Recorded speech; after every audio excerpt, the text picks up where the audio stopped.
एक पिता अपने बेटे की बड़ी ही धूमधाम से शादी करता है और शादी के बाद दुल्हन घर पर आ जाती है। बड़े ही रीति रिवाज से दुल्हन का स्वागत किया जाता है। उसके बाद दुल्हन की विदाई भी हो जाती है।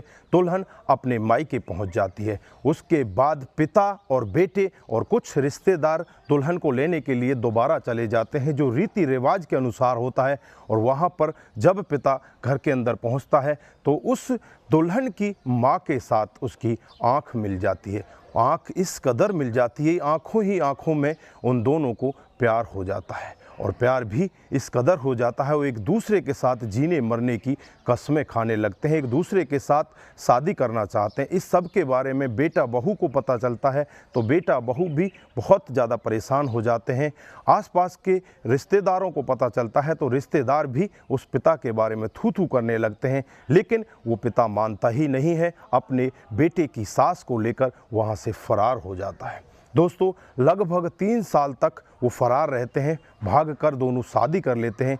3 साल बाद जब वो वापस अपने गांव अपने बेटे के घर पहुंचते हैं तो वहां पर होता है इतना बड़ा कांड, 2 लोगों की चली जाती है जान। दोस्तों, अगर पूरा मामला आप भी सुनेंगे तो एक बार के लिए आपके पैरों तले ज़मीन खिसक जाएगी। आइए दोस्तों, जानते हैं पूरा मामला क्या था। नमस्कार, जय हिंद। आप देख रहे हैं APH न्यूज़ राहुल रावत के साथ। तो दोस्तों, आज की जो मैं हकीकत की घटना आपको बताने जा रहा हूं, बिहार प्रदेश में एक इलाका पड़ता है झुमई, इसी का एक सिकंदरा थाना क्षेत्र है। इसी के अंतर्गत एक गांव आता है रवई मुसहरी गांव। ये रवई मुसहरी गांव की हकीकत की घटना है।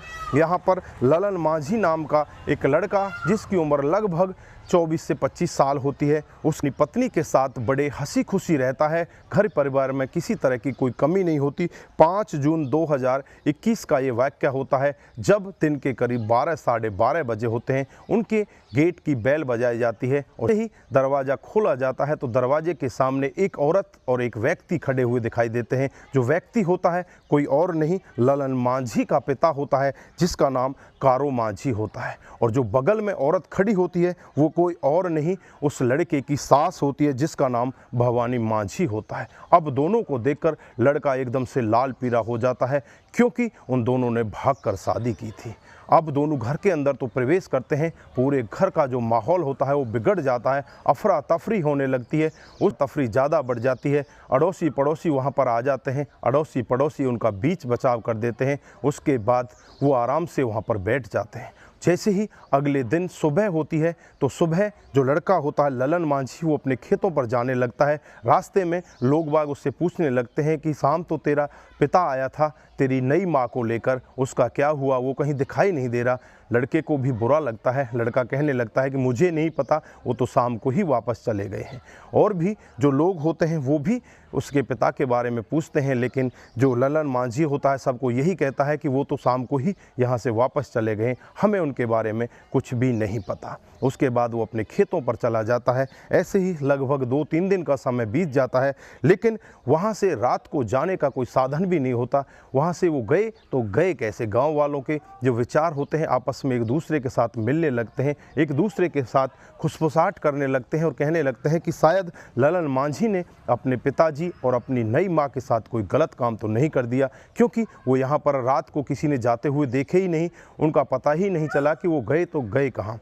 इस पर गांव के लोग इकट्ठे होते हैं और इकट्ठे होकर नज़दीकी सिकंदरा थाना क्षेत्र में पहुंच जाते हैं और वहां जाकर उस पिता की गुमशुदगी की रिपोर्ट दर्ज कराते हैं और कहते हैं कि यहां पर जो कारो माझी था वो आया था अपनी पत्नी को लेकर, भवानी माझी को, और वे दोनों यहां से एकदम से गायब हो जाते हैं। हमें शक है कि उनके बेटे बहू ने ही उन्हें गायब कर दिया है। पुलिस भी एकदम से हरकत में आती है और पुलिस जो ललन माझी होता है उसके घर का रुख करती है और घर पर जाकर उसकी पत्नी वहाँ पर मिलती है। जो ललन माझी होता है वो कामकाज के जरिए बाहर गया होता है। जब उसकी पत्नी से पूछताछ की जाती है तो पत्नी यही कहती है कि साहब, आज से 4 साल पहले हमारी शादी होती है। शादी के बाद हम हंसी खुशी रहते हैं, लेकिन जो मेरे ससुर होते हैं वो मेरी माँ के साथ में शादी कर लेते हैं। हमारे रिश्तेदारों में भी थू थू हो जाती है, आसपास के एरिया में भी हमारी बदनामी हो जाती है। उसके बाद 5 जून को वो हमारे घर पर आते हैं। उनके साथ लड़ाई भी होती है, लेकिन यहाँ से वो शाम को वापस चले जाते हैं। पुलिस होती है वो भी चुपचाप वापस चली जाती है, क्योंकि पुलिस के पास कोई सबूत नहीं होता। और जैसे ही 11 जून आता है, 11 जून की सुबह सुबह जो गांव के लोग होते हैं वो खेतों पर जाते हैं, तो खेतों पर जो ललन मांझी का खेत होता है उससे बहुत ही ज़्यादा बदबू आ रही होती है। अब ही गांव के लोगों को शक होने लगता है। तुरंत ही वो पुलिस को कॉल करते हैं और पुलिस मौके पर पहुंच जाती है। एक जेसीबी बुलाई जाती है। जेसीबी की मदद से जहां से बदबू आ रही थी उस जगह को खोदा जाता है। खोदने के बाद जब वहां का नज़ारा देखा जाता है तो सभी गांव के लोगों की आंखें फटी की फटी रह जाती हैं। 2 डेड बॉडी ज़मीन के अंदर दफन मिलती हैं। जब दोनों डेड बॉडियों को बाहर निकाला जाता है, उनकी शनाख्त कराई जाती है, तो गांव के लोग तुरंत ही पहचान जाते हैं कि ये तो कारो मांझी है और ये इसकी नई पत्नी भवानी मांझी है।